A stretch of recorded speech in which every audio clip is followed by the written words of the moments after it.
Hey, bonjour tout le monde, c'est Ricky, j'espère que vous allez bien. Aujourd'hui, on se retrouve pour une nouvelle vidéo du challenge protection et aujourd'hui, on va jouer Ant-Man contre le collectionneur, le premier collectionneur. Donc, pour rappel, le challenge protection, c'est quoi? On joue chaque héros dans leur ordre d'apparition contre les ennemis, donc les méchants, dans leur ordre d'apparition aussi. Et aujourd'hui, on est rendu à Ant-Man, donc 14e vidéo, 14e héros, donc sorti de Marvel Champions. Ant-Man, je l'aime beaucoup. Je pense que la plupart des gens adorent Ant-Man aussi. C'est un personnage, je pense, un peu pantouflard. Quand on joue Ant-Man, on est toujours content de le jouer. C'est pas, ça fait toujours du bien de jouer Ant-Man. Je pense que c'est un petit personnage comme ça que c'est rare que les gens détestent Ant-Man. Mais même si c'est un personnage que j'adore beaucoup, c'est la première fois que je le joue en protection. Et comme à l'habitude, on va faire un peu de deck tech et après ça, on va faire la partie. Et je vais expliquer un peu la façon que j'ai créé ce deck-là, ou de la façon que je l'ai testé. Et je l'ai testé quand même beaucoup. Je l'ai testé contre Renan. Ça n'a pas bien été au début, mais avec les petits twists, ça a mieux, ça a mieux été après. Donc, on va voir pour le collectionneur. Mais au final, je suis quand même content du rendu et de l'idée derrière. Parce que Edmund, ce qu'il faut savoir, c'est que moi, je l'aime beaucoup en commandement. Mais c'est quand même relativement difficile de faire un deck autour. J'explique. En fait, il n'y a pas de trait spécifique qui sort de l'ordinaire. On a le trait civil. Hein. Le trait civil, il est très peu exploité au niveau de son alter ego. On a une carte qui est une carte ressource qui l'exploite. Donc, quand j'ai essayé de créer le deck, j'ai pas été dans cette optique-là. Sinon, par la suite, il y a Avenger. Donc, le trait Avenger, ça nous permet de jouer certaines cartes. On va voir par la suite qu'est-ce que j'ai finalement que j'ai pas été dans ce trait-là, mais il y a certaines cartes qui est très bon avec le trait Avenger, dont la tour des Avengers. Mais le problème avec le tour des Avengers, c'est les alliés en protection. Les alliés en protection, les alliés Avengers, il y en a très peu. En fait, il y a le frère Voodoo, il y a la guide qui vient dans son préconstruit. Sinon, il y a Jocasta. Et l'autre, je pense, c'est Pipot, je sais pas trop à coup de 4, et on peut payer des ressources mentales pour diminuer ses dommages consécutifs. Donc, au niveau de la protection, au niveau des Avengers, on est très peu garni. Donc, ça valait pas la peine d'aller de ce côté-là. Minuscule géant, ben, ça fait pas grand-chose de plus dans le jeu. Donc, au final, on peut pas aller là-dessus. Donc, contrairement, exemple, à Wasp, donc la Guêpe, en fait, le prochain héros qui sera dans la prochaine vidéo, qui a le trait génie, exemple qu'on peut exploiter un petit peu plus. Il n'y a pas beaucoup de traits que je peux exploiter, ou que ça me tentait d'exploiter avec Ant-Man. Donc, j'ai regardé un peu son deck. Ant-Man, il y a une qualité, il y a un défaut. Donc, la qualité qu'il y a, c'est là-dessus qu'on va y aller, c'est qu'il y a beaucoup de cartes qui ne sont pas des cartes événements. Donc, ce que je veux dire, en fait, c'est comme on va faire un petit peu le tour, là, je vais vraiment prendre le temps d'expliquer le deck, mais on a l'armée des fourmis, qu'on connaît bien, on a 4 améliorations, on a une carte alliée, donc au final, on a seulement 5 cartes événements, et ces 2 particules qui nous font piocher. Donc, très peu de cartes événements. Et pourquoi c'est un avantage? Mais ce qu'on peut faire dans ce cas-ci, c'est aller sur vraiment un deck limité. Donc, quand je dis c'est un deck limité, ce que je veux dire, c'est qu'on peut jouer 40 cartes et essayer de jouer le plus de cartes possible qui va rester sur le jeu pour rouler le deck le plus souvent possible. Donc, faire du deck taming dans le fond. C'est là-dessus que je vais aller aujourd'hui. Sinon, son défaut, en fait, c'est qu'il n'y a pas beaucoup de cartes de contre. En fait, il y a juste une carte qui est l'esprit de la ruche. Donc, esprit de ruche, plutôt. Ça aurait été bien d'en avoir 2. C'est une très bonne carte, mais elle est là une seule fois. Et Ant-Man, bon, c'est quand même un bon compteur. Il y a 2 et ils sont avec sa capacité qui retire une menace. Mais avoir 2 cartes pour contrer, quand je la compte pas comme une carte, en fait, Ant-Man, c'est l'héros, c'est pas assez. Sinon, on a la guêpe. On pourrait dire que la guêpe, c'est une bonne carte pour contrer. Hein. Quand elle arrive en jeu, je peux retirer 2 de menaces d'une manigance. C'est relativement bon. Donc, on va dire que Ant-Man, il y a 2 cartes pour contrer. Donc, le petit défaut, c'est le contre. C'est comme ça qu'on va voir aussi comment qu'on peut balancer. Surtout que la protection, c'est pas l'aspect qui compte le plus. Donc, qui est l'idéal pour retirer de la menace, en fait. Donc, on va faire du deck teaming. Et l'autre chose aussi, oui, c'est vrai qu'on aurait pu faire, on aurait pu jouer en défense parfaite. C'est vrai, mais le Kid Ant-Man n'a pas de très bonne carte pour la défense parfaite. Donc, ça n'aurait pas été thématique. Donc, je ne voulais pas aller dans ce côté-là. Oui, c'est vrai que en forme géant, il y a 3 de défense. Donc, c'est relativement bien. Et 2 quand on est en forme minuscule. Mais le reste de ces cartes fonctionne moins bien pour la défense parfaite. Peut-être à part, c'est vrai, avec avec au-delà, au revers de fortune avec l'armée des fourmis, on fait des petits dégâts, on attend qu'il reste un point de vie, on essaie de finir dans le tour du méchant. Peut-être qu'il y a quelque chose à faire, mais ça ne me tentait pas d'aller dans cette optique-là. Donc, l'avantage Endman, c'est son deck taining. Et l'autre avantage, c'est pas négligeable, c'est le fait qu'il peut changer de forme. Donc, avec Obstination, ben, ça devient vraiment très bon, et c'est pour ça qu'on joue 3 Obstinations. Donc, je vais parler des cartes. Donc, Obstination, vous connaissez peut-être quand avec une réponse de héros uniquement, après qu'on ait changé de forme, c'est une réponse, c'est pas une réponse forcée, Jones, on peut donner un état tenace à notre héros, et on va voir que ça combo très bien, justement avec le casse de Endman, qui nous permet, d'une fois qu'on passe en minuscule, on pioche une carte, donc je peux piocher ma carte et par la suite, on a l'obstination. Il y a des petites dynamiques comme ça qui est super intéressant. Donc, on va aller avec le tenace un peu. Donc, pour jouer avec le tenace et le flip-flap, on va jouer avec obstination dans nos 3 copies. On va jouer avec 3 manigances annexes. Donc, la première, c'est établir le périmètre, qui a seulement 2 de contre, donc c'est bien, on peut le contrer facilement, qui nous donne un effet tenace. Donc, on a 4 cartes qui fait des états tenaces, qui donnent des états tenaces. On a l'entraînement au super pouvoir qui nous permet d'aller chercher dans notre défense ou dans notre deck une amélioration. On a 4 belles améliorations, mais en fait, on en a surtout 2 beaux améliorations. On a le casse d'Endman qui est sa carte clé, qu'on va vouloir chercher avec cette carte-là. Mais si jamais on l'a en jeu, le gantelet, c'est très très fort aussi. Et dans le pire des cas, on va chercher force de géant pour faire du deck taining. Donc, toujours le deck taining, ça, une fois que c'est parti, dans le pire de victoire, on les revoit plus. Et on a construit un soutien, plein de beaux soutiens. Donc, l'armée des fourmis, dans le pire des cas. On a le Queen Porter, évidemment, c'est ce qu'on va aller chercher en premier. Mais sinon, l'armée des fourmis. Et on a le Docteur Saint-Clair, qui est aussi un soutien. Donc, 3 cartes de manigance annexe. Donc, tant qu'à jouer des cartes de manigance annexe, on va jouer une autre carte qui donne l'effet tenace qu'on avait joué avec Doctor Strange, qui est l'attaque anticipée. J'avais beaucoup aimé cette carte-là. Je me suis dit, j'allais la ressortir. Et là, on va en jouer une seule copie. Mais bien honnêtement, peut-être 3 copies, ça serait pas de refus. Surtout quand j'ai joué contre Contrenant, 3 copies d'attaque anticipée, c'est bien. Sauf que contre Contrenant, des fois, il y a une petite carte qui sort en petite carte de boost qui donne personne, mais quand même, c'est vraiment très bon. Pour faire du deck taining, qu'est-ce qu'on peut faire aussi? Jouer, faire face au passé. Faire face au passé, en fait, on le retire du deck. Et en plus de ça, ce qui est bien avec faire face au passé, c'est que le Némésis de Endman, qui est Frelon, ben c'est facile à tuer. Il fait rien d'entrée de jeu. Il y a 4 points de vie. Donc, 4 points de vie, si on se transforme en géant, donc ça donne 3 d'attaque. Quand je me transforme, je fais 1 dégât, le 3 pour le finir. Et dans le pire des cas, si jamais je veux faire un dégât ailleurs, et la force du géant, donc la force des géants, après qu'on est transformé en héros, on a plus 1 d'attaque jusqu'à la fin du tour, donc on peut faire le 4 de dégâts de toute façon. Donc, faire face au passé, ça vaut la peine avec Endman, je trouve. Ça, je parlerai pas de ça. On les connaît. Ce qui ne me tue pas. Pourquoi? Pas parce qu'on va manquer de soins, on a beaucoup de tenace, mais parce que c'est surtout pour le redressement. En fait, on veut se redresser, surtout quand on est en minuscule pour pouvoir contrer. Donc, c'est une façon de contrer, en fait. Puisqu'on n'a pas le trait aérien, on peut pas jouer toujours sur ses gardes. Une raison de plus avec Wasp. Wasp, ça peut avoir le trait aérien, donc la guêpe peut pas avoir le trait aérien, mais Ant-Man ne peut pas l'avoir. Donc, il faut trouver des façons de contrer. Dans les autres cartes, donc, le manoir, ça peut être facile quand on a beaucoup de ressources. On peut le jouer facilement. Ce qui est bien avec le deck que je vous présente, c'est que le coût en ressources il est relativement bas. Donc, des cartes qui coûtent 3 ou plus, on n'en a pas des milliers. On a le Queen Porter qu'on va aller chercher de façon d'une autre façon. On a le manoir d'Avenger, le casque qu'on va aller chercher d'une autre façon. Ou sinon, on a nos alliés, que je vais revenir, et le pot de géant.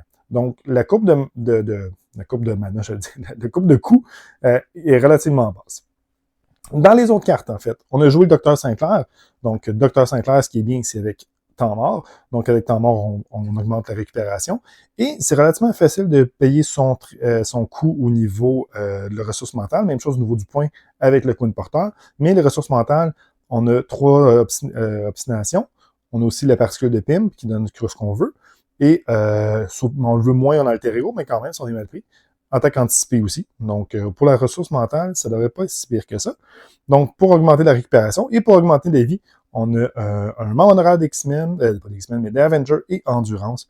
Donc, pour augmenter notre vie de 12 à 16, ce qui fait en sorte que le Docteur Saint-Clair, ça devient plus intéressant aussi de la jouer. Et ça fait encore une fois du deck taining des cartes qui ne reviendront pas. Donc, on a aussi Ready for a Fight. Ready for a Fight, Pourquoi qu'on la joue? Ben parce que c'est toujours bon. Maintenant, dans pratiquement tous les decks protection, on la joue. Dans les cas où le méchant manigance, on veut pas qu'il manigance, c'est parfait. Donc, et ça reste sur la table, juste en cas, vraiment une petite protection, vraiment au cas où. On a aussi le plan B. Pourquoi? Parce que ça arrive souvent qu'on a une carte de trop dans nos mains. C'est une façon de plus de faire des dégâts. Parce que pour les dégâts, Endman, il est bon avec les armées de fourmis. Mais la seule autre grosse attaque, c'est pas de géant, ce qui est une excellente carte d'attaque. Mais on peut lui faire un petit 2 dégâts supplémentaires, c'est pas négligeable. Sinon, les ressources doubles, les fameuses ressources doubles, et pour nos 3 alliés, en plus de la guêpe, on a le frère Vaudou. Pourquoi? Parce qu'il peut aller chercher un événement. Dans les événements, en fait, on va les pouvoir chercher en n'importe quel événement, mais surtout, ce qui nous intéresse, c'est changer de taille. Donc, changer de taille, on peut aller chercher tout de suite, changer, piocher une carte, faire des petits combos. Donc, c'est toujours intéressant, mais il y a 2 de contre aussi, donc c'est un bon bloqueur, un bon contreur. Pendant le bon contreur, on a le professeur X pour désorienter. Donc, c'est notre deuxième façon de désorienter. La première, en fait, c'était le gantelet de poignet qui peut désorienter l'ennemi. Deuxième façon. Donc, on a 3 façons avec Ready for Fight de se protéger pour aller en alter ego. Donc, ça, c'est bien. Sinon, ben, on a Nick Fury pour piocher des cartes. C'est une façon de contrer. C'est une façon de rouler le deck. Parce que ce qu'on veut, c'est de rouler le deck le plus possible pour aller chercher, pour piocher des cartes, pour aller chercher Esprit de Ruche, pour aller chercher nos cartes qu'il faut, puis faire en sorte qu'on joue le plus de cartes possible, qu'on mette plus de cartes de setup possible, et que là, ça roule pour qu'on puisse jouer des obstinations, des Esprits de Ruche, etc., le plus vite possible. Donc, 40 cartes, c'est un peu ça l'idée, et au final, si on est bien setupé, il nous reste à peu près, je pense, 16 cartes qui vont rouler. Donc, les 6 ici, 7, 8, 9, 10, 11, 12. Ça s'en va, donc je ne le considère pas. 12 plus, plus les 5 événements. Donc, 17 cartes, ben, un peu moins que la moitié, parce que les alliés vont bouger aussi. Mais ce qui est bien, c'est que ça nous fait piocher, ça nous fait piocher, ça nous fait piocher, ça nous fait piocher aussi. Donc, quand même, un bon roulement au niveau du deck. On va voir ce que ça donne. Donc, à l'instant, contre le collectionneur. Ah oui, et j'ai oublié. Tantôt, je parlais du trait Avenger. Donc, le trait Avenger, c'est vrai, on a quelque chose que je voulais parler. On peut jouer aussi avec Rassembler son courage. Si vous voulez vraiment jouer sur l'esprit tenace, vous rajoutez 2 attaques anticipées. Et si vous voulez abuser du tenace, Rassembler son courage, c'est quand même bien. En fait, on donne un état tenace à X personnages, amis ou moins. Donc, jusqu'à un maximum de 3 personnages, X étant le stade du méchant. Donc, quand vous jouez en expert, c'est bien. Pour 3, vous rachetez 2 états tenaces à des amis. Et si jamais vous êtes rendu au stade 3, donc c'est 3 états tenaces qui peut être bien. Mais honnêtement, avec seulement 4 alliés, racheter 2 états, bon, c'est bien, mais la guêpe, on veut qu'elle revienne. Donc, c'est pour ça que je l'ai pas joué. J'ai pas joué Rassembler son courage. Honnêtement, j'aurais racheté 2 attaques anticipées avant de jouer Rassembler son courage. Donc, pour la mise en place du collectionneur, pour ceux qui ne l'ont jamais joué, tout d'abord, si vous ne l'avez jamais joué, sachez que vous vivez une très belle vie. En fait, je vais faire une petite montée de lait dans le setup. Pendant le setup, c'est vraiment un des pires scénarios. En fait, pour moi, le collectionneur 1, c'est le scénario le moins bien désigné de tout Marvel Champion. Tout Marvel Champion confondu. Plus que Ronan, plus que les autres ennemis que vous pouvez penser. Les autres ennemis, des fois, ont une difficulté parce qu'ils nous attaquent souvent, parce qu'ils ont au déferlement, parce qu'ils ont des grosses attaques. C'est correct, c'est une difficulté c'est une bonne difficulté, en fait. Mais le collectionneur, il y a une mauvaise difficulté. C'est juste ridicule. En fait, on va l'expliquer un peu, juste brasser, et je vais vous expliquer ça à l'instant. Dans le fait, pour la mise en place, on a la grande collection. Donc, la grande collection, ce que ça fait, c'est qu'on prend une carte du top de notre deck qu'on va rajouter dans la collection. Donc, ici, ça va être le Queen Porter. Donc, les cartes de la collection, on va les mettre à gauche du collectionneur, ça va être sa collection. On a 2 façons de perdre la partie. Soit qu'on arrive à 10 de menaces, ça se gère, c'est correct. Ou on a 5 cartes dans la collection, et c'est ce qui est un peu ridicule. Pourquoi? Parce qu'à chaque fois, le collectionneur a une capacité, qu'à chaque fois qu'il y a une carte qui est en jeu, qui est censée être rajoutée dans une défausse, donc qui est censée être placée dans une défausse, à la place, on le met dans la collection. Et si jamais on a 5 jetons, pas 5 jetons, mais plutôt 5 cartes dans la collection par joueur, donc en solo 5 cartes, on a perdu la partie. On va dire, OK, parfait, on va pouvoir retirer des cartes de la collection. J'espère, oui, effectivement. La seule façon de pouvoir retirer des cartes de la collection, c'est suite à l'action des héros de la grande collection qui nous permet en fait d'incliner notre héros ou de dépenser 2 ressources de n'importe quel type pour retirer une seule carte de la collection. Là, vous allez me dire, Ricky, ben, c'est correct, je vais le faire 2 fois, puis tu retires 2 cartes. C'est là la problématique, c'est qu'on peut le faire seulement une fois par tour. Donc, tous les cartes qui vont être mis de la défense en jeu vont dans la collection. Ça inclut les améliorations, ça inclut les alliés, ça inclut les sbires, les manigances aussi, les manigances annexes. Donc, pas seulement nos cartes. Si c'était juste nos cartes, ça serait relativement gérable, mais ça fait aussi partie, les cartes du méchant font aussi partie de sa collection, ce qui est un peu ridicule, en fait, il possède déjà ces cartes-là. En tout cas, bref, ça reste quand même que c'est ça le scénario. Donc, c'est pour ça que je dis, personnellement, je vais faire une petite montée de lait, c'est le pire des scénarios de Marvel Champion. Et en plus de ça, il y a certains personnages qui vont, en fait, être ultra pénalisés. Si vous avez un deck d'alliés, par exemple, ou si vous avez un deck de super alliés, j'ai un deck avec Star-Lord qui joue avec Iron Man, l'allié bleu, qu'on va lui attacher un paquet d'améliorations. Et donc, il peut en avoir 6, il peut en avoir 7, peu importe. Donc, si Iron Man, l'allié, il quitte le jeu, j'ai pas une carte qui va dans la collection. J'ai les 6-7 cartes qui sont attachées à lui. Donc, automatiquement, j'ai perdu la partie. Donc, je peux pas jouer la thématique de mon deck. C'est ce qui est la grosse problématique, en fait, du collectionneur 1. Contrairement au collectionneur 2, qui est très bien. Mais pour moi, le Convoitise Galactique, c'est une boîte de campagne mal pensée pour certains scénarios. Donc, le Drain, en fait, c'est surtout pour celui-là. Les autres, pour vrai, on a de quoi s'amuser. Mais pour celui-là, c'est le pire des pires. Bref. Donc, ça va peut-être pas donner la force. En fait, vous n'allez pas pouvoir nécessairement avoir la force, en fait, du deck avec contre le collectionneur 1, puisque c'est contre la nature du deck. Mais bref, j'espère que ça va quand même donner le goût de le jouer.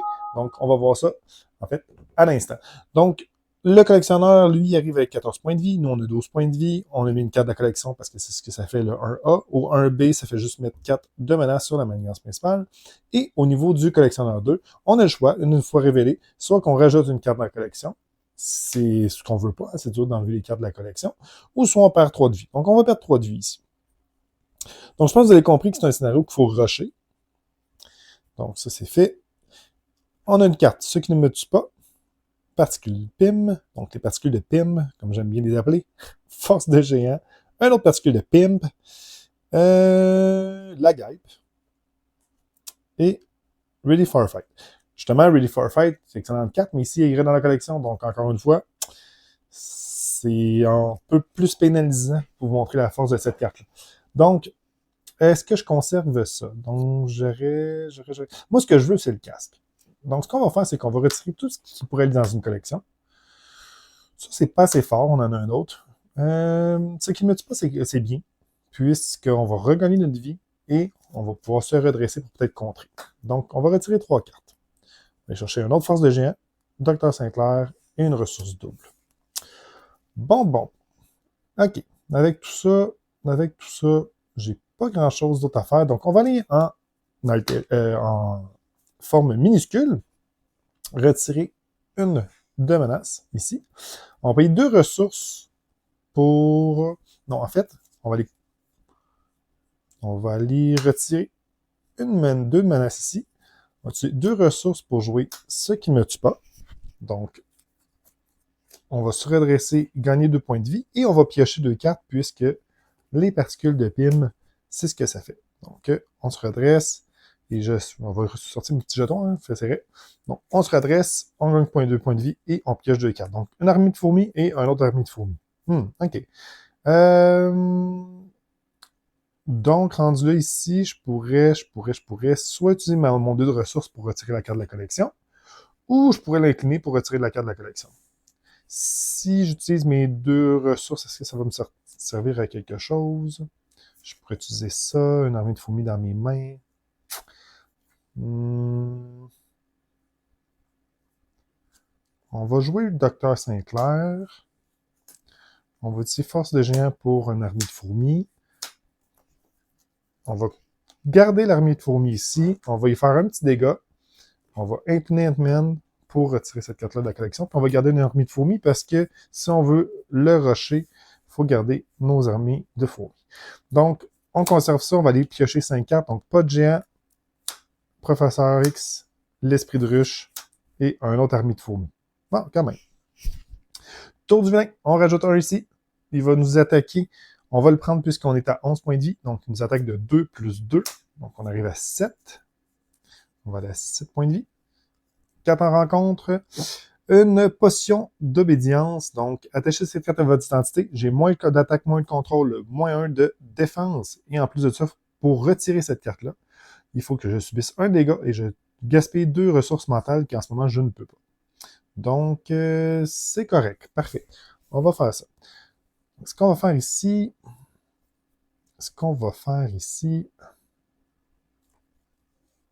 on va jouer nos 2 armées de fourmis. Donc, une... À moins que si je ne joue pas mes 2 armées de fourmis. Non, on va jouer nos 2 armées de fourmis. Donc, 2, nos 2 armées de fourmis. Donc, pour ça, au moins, au niveau du setup, ça va bien. On a plein d'armées de fourmis. On va utiliser maintenant pour aller faire un gros tour de dégâts. Ensuite de ça, j'ai moins d'attaque, moins de contre. Avec ça, je ne peux pas le retirer. Donc, ce qu'on va faire, c'est qu'on va l'incliner. Ça sert à rien que j'incline, j'ai pas de carte dans la collection. Donc, est-ce que je m'en vais en alter ego? Il va manigancer de 3+, mais je vais avoir plus de 4 pour retirer ça. Ouais, on va essayer ça. Je vais aller en alter ego. On va gagner 1 point de vie à la 8. On va dépenser une ressource.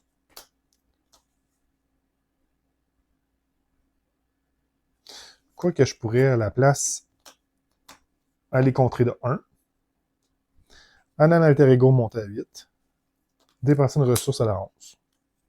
Bon, on va faire ça comme ça. Parfait. On se redresse. On va aller piocher 6 cartes. Donc, le manoir, ça qui ne me tue pas. Construire un soutien, le frère vaudou. Obstination. Et faire face au passé qui, encore une fois, fonctionne un peu moins bien pour le collectionneur, puisque je vais aller chercher le frelon que je vais tuer qui va aller ici. Donc, est-ce que ça vaut la peine? Pas tant. Donc, 2, lui, il manigance de 3 plus 1, 4, fait 6 au total. 4 de rencontre. On a un serviteur mécanique. Le serviteur mécanique garde et patrouille. D'accord. Donc, c'est à notre tour. Ce qu'on va faire ici, est-ce que je vais faire quelque chose en alter ego? Non, je ne crois pas. Donc, je vais aller en forme minuscule. Quoique si je vais en forme minuscule, je ne pourrai pas retirer ça ici, mais je vais pouvoir le tuer avec lui. OK. Donc, je vais aller en forme minuscule quand même. Quoi, ça dit, vous ne pouvez pas contrer la manigance principale, mais ici, c'est pas une action de contre, donc c'est correct. On va pouvoir retirer de menace pareille ici. En faisant le changement, est-ce que je veux jouer obstination? Est-ce que je veux jouer obstination ou je ne joue pas obstination? Parce que sinon, je vais piocher une carte. Non, on va jouer obstination. On va aller ici. Tenace, on va utiliser ça pour tuer lui, qui va aller dans la collection. On va utiliser 2 ressources mentales et subir 1 dégât. Fait que finalement, c'était peut-être pas utile de jouer le tenace. Est-ce que j'aurais joué autre chose? Est-ce que j'aurais joué ça? Parce que je voulais enlever ça, ça c'est sûr. Non, on va pas faire l'obstination. Ça sert absolument rien parce qu'on veut enlever ça de toute façon. Donc, on va changer de bord, mais on fera pas ça. À la place, c'est ce qu'on va faire, c'est qu'on va garder ce qui ne me tue pas et on va utiliser 2 ressources, subir 1 dégât, vu que c'est une action des héros, mettre ça dans la collection. Parfait. Ensuite de ça, on pourrait retirer 2 de menace ici, utiliser ce qui ne me tue pas, se redresser, gagner 2 points de vie, aller à 12, et enlever qu'est-ce que j'enlève dans les 2 cas? Je vais enlever le serviteur, c'est plus facile à gérer. Donc ça, et ça, est-ce que je conserve pour le soutien? Je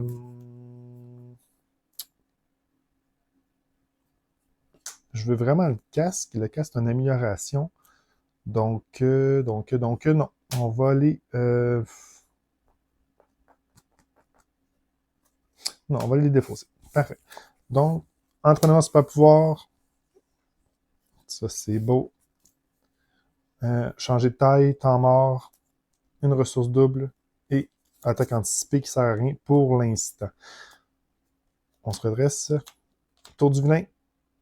4, il nous attaque de 2 plus infliger un dégât à chaque passage que vous contrôlez. Ben, je suis content que le requin soit parti. Donc, 3 au final. Voilà, 9. Et carte de rencontre. Encore une fois, attachez cette carte manigance, le méchant qui a la manigance le plus élevée. En fait, l'ennemi. Ce qui est le cas ici, c'est le collectionneur. Une action des héros, on place 2 menaces sur la manigance principale. Et on dépense 2 ressources de n'importe quel type pour retirer ça. Bon, encore une fois, est-ce que je veux vraiment faire ça? Ça rajoute une carte de la manigance. Ça rajoute de la manigance et en plus de ça, une carte. Je ne suis pas certain. Bref, on verra. Donc, on y va. 1, 2, 3. On va faire 3 de dégâts. Voilà, 7. On va par la suite jouer changer de forme. Donc, changer de forme, on va aller en géant. Il va subir 1 de dégâts. Parfait. Ensuite de ça, on pioche une carte avec changer de forme. Le plan B. D'accord. On va aller l'attaquer de 3. Parce que mon but, c'est de le rusher. Ensuite de ça, on va retourner en minuscule.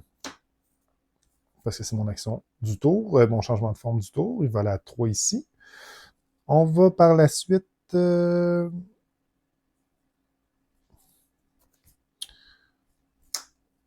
va jouer plan B. Ça, c'est certain. Plan B ici. Pour plus tard. Ouais, pour plus tard. On utilise une ressource double pour retirer ça de la collection. Est-ce que je veux qu'il nous donne des petits dégâts supplémentaires et une carte de plus en collection? Je ne suis pas certain. Ce qu'on pourrait faire, c'est jouer ça ici. On va jouer ça ici pour 3 et plan B, on va le conserver pour plus tard. Donc, on va pouvoir aller au stade 2 le prochain tour. Changer de forme, pas de géant, obstination, gantelet poignet et obstination. Parfait. Tour du vilain. Rajoute 1 ici. Il va nous attaquer de 2, on va le rusher, donc on s'en fout. 2 plus 1 plus 1 ici. Donc 4, on va aller à 5. Ça, c'est fait. Carte de rencontre. Veiller sur Cassie. On peut aller en alter ego. Et on peut défausser une carte de votre main. Vous ne pouvez pas changer de forme à la fin de votre prochain tour si ça ne me tente pas vraiment. Ou sinon, on peut incliner ça ici pour retirer Veiller sur Cassie. Et on va gagner un point de vie. Parfait. Donc, là, je suis en forme d'alter ego. Je suis en forme d'alter ego. On va calculer nos choses.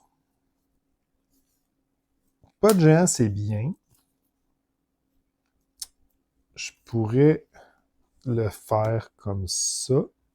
Oh, c'est vrai que mon ordi, il y avait quelque chose. Je pourrais le faire comme ça. Et mon obstination, je pourrais le défausser ou gagner 3 points de vie. Je pense que je vais gagner de la vie. Sinon, ça, je peux défendre. Ça, je peux piocher. Ou je ne joue pas de géant tout de suite. Ok, on va attendre un tour pour pas de géant. Ce qu'on va faire, c'est qu'on va quand même gagner de la vie avec une obstination. Je n'ai un autre de toute façon. Puis le docteur Sinclair. On va aller en forme mini. En forme mini? Non, on va aller en forme géant. En forme géant. On est toujours incliné. En forme géant, ça va y faire un dégât. Parfait. Ensuite de ça, on va utiliser changer de taille. Donc, changer de taille, on va aller en forme mini. Faut finir ça, on va piocher une carte, retirer une menace. Donc, ça va être sur une menace, ça va être sur ouais, ça ici au cas où que. Donc, 3. Et on va utiliser en changement de forme, on va utiliser obstination pour se rendre tenace. Puis moi, j'ai pas gagné mon 3 points de vie, je suis un peu niaiseux. J'étais à 9. Ensuite de ça, on va payer 2... Je peux pas payer 2 ressources, ça sert à rien. Donc, ce qu'on va faire, c'est qu'on va garder pas de géant. En fait, on va attendre, parce que de toute façon, quand on va le tuer, il va rajouter une carte dans la collection. Donc, on va utiliser un 2 pour y faire 2. Il va aller à sa forme numéro 3 avec 18 points de vie. Donc, 18 points de vie. Une fois révélé, mettez la carte du dessus de chaque joueur dans la collection face visible. Donc, on va perdre le casse de Ant-Man. Et on va rajouter une menace sur la manigance principale par carte dans sa collection. OK. Donc, là, j'ai deux choix. Soit j'y fais 2 de dégâts, ou soit je retire le casse de la collection. On va retirer encore une fois le casse de la collection. J'enlève ça ici. C'est plutôt ça que je vais enlever ici. Et on va, avec l'armée de fourmis, lui faire un petit A1. Il va aller à 17. Ou... Ah oui, c'est au hasard. Donc, on va faire ça. On va faire ça comme ça.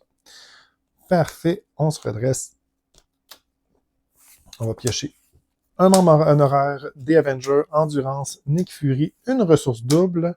Et ce qui ne me tue pas, ça va se mélanger.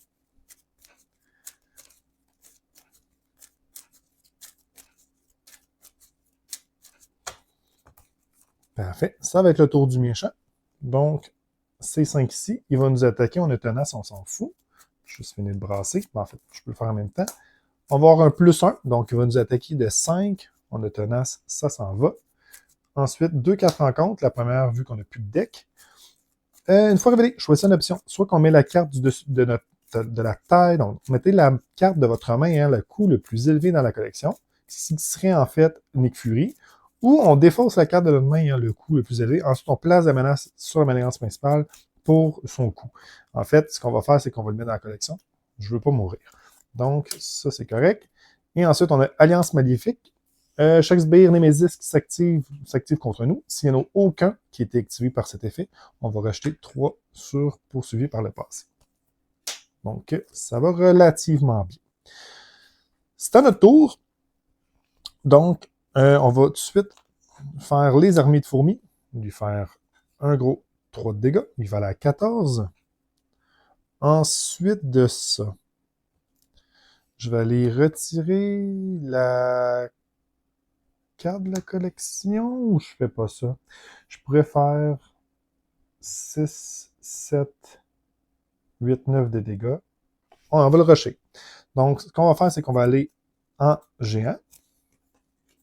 Une fois transformé en géant, on va y faire 1 de dégâts. Il va aller à 13. On va utiliser notre attaque de base pour qu'il aille à 10. On va utiliser ce qui ne me tue pas, puis une ressource double pour se soigner de 2 et se redresser. Moi, je vais aller à 11. On va l'attaquer de 3. Il va aller à 7. Je vais mettre un membre honoraire des Avengers sur moi. Je vais aller à 12. Je vais utiliser plan B pour retirer une endurance, donc défausser plutôt une endurance pour y faire 2 dégâts. Il va aller à 5. Donc là, il est à 5 points de vie, fait qu'à moins qu'il mette 4 cartes ici d'un coup, je devrais être pas si pire. Donc, ça ici. Ici, je fais déjà 5. Donc, c'est une question d'un tour. La guêpe, j'ai 4 cartes tirées en forme géant. Donc, ça, c'est beau. Tour du vilain. Donc, tour du vilain, on rajoute 1 ici. Il va nous attaquer. Ici, on peut le prendre. Nous attaque de 4. 4 plus 2, donc 6. On arrive à 6. Carte de rencontre. Nul à l'abri. Placez un jeton sur poursuivi par le passé. Ensuite, s'il y a au moins un jeton dessus, on défausse chaque amélioration et soutien qu'on contrôle. Dans le fait, on va rajouter un jeton, donc ça ne se refera pas. Ce qui va se passer, c'est qu'on va avoir le frelon, cette affaire-là, donc c'est une manigance annexe, puis cette manigance annexe-là, ce que ça fait, ça arrive avec 2 de menaces, ça c'est un mélange, et chaque carte tech perd le texte imprimé. Donc présentement, je n'ai aucune carte tech. C'est une carte tech, ça, non? Hein? Non, c'est un titre. Parfait. Donc, le casse, par exemple, c'est une carte tech. L'autre carte qui est une carte tech, c'est celle qui nous permet de sonner et désorienter en payant des ressources. C'est une carte tech, si je ne me trompe pas. Donc, ça, on mélange ça, et c'est en auto. Et en auto, ça va être relativement simple. En fait, on va pouvoir faire beaucoup de choses. Je pourrais en premier jouer la guêpe et faire 2 dégâts sur l'ennemi. Il arrive à 3 et on se cassera pas le basic. On va utiliser lui qu'on va retourner, retirer une de menace d'une manigance et utiliser 3 armées de fourmis pour y faire 3. Donc, ce fut la partie rapide de Ant-Man contre le collectionneur à nouveau de son stade, en fait, à nouveau d'expert. Donc, ça vous donne un peu une idée, mais c'est vraiment pas un scénario qu'on peut prendre notre temps. Malheureusement, on était chanceux. On n'a pas eu de cartes qui, en répétition, on n'a même pas eu de fantômes. C'est vrai, il y a des fantômes fatigants dans celui-là, dans ce scénario-là. On était chanceux. Les fantômes psioniques qui nous désorientent, qui arrivent en jeu, quand on les tue, ils s'en vont dans la collection. Donc, vraiment une partie de chance. On n'a pas vu le deck au complet. J'expliquais, en fait, au début, dans l'intro, que c'est un deck qu'on veut mettre beaucoup de choses pour réduire la taille du deck. Mais au moins, on a vu des cartes en protection, ce qui fait un peu, bon, un peu l'idée du deck. Donc là, Docteur Sinclair, Obstination, ce qui ne me tue pas. Y a-t-il d'autres choses qu'on n'a pas vues? On n'a pas vu Frère Vaudou. On aurait pu le jouer, mais non. L'attaque anticipée, présentement, je pouvais pas me permettre d'aller contrer. Il fallait que je joue la collection. Mais ça aurait pu être bien aussi.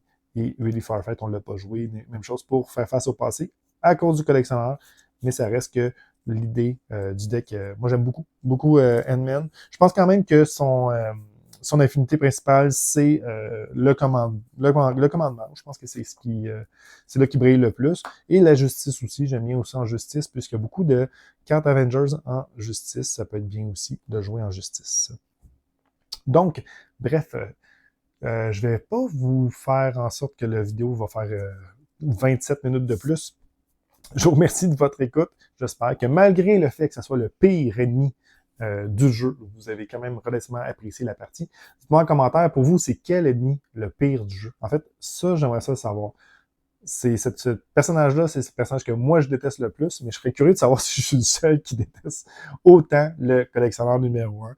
Bref, je veux votre avis là-dessus. Sinon, on se retrouve la semaine prochaine pour une autre vidéo du Challenge Protection. Portez-vous bien, jouez bien et ciao, ciao!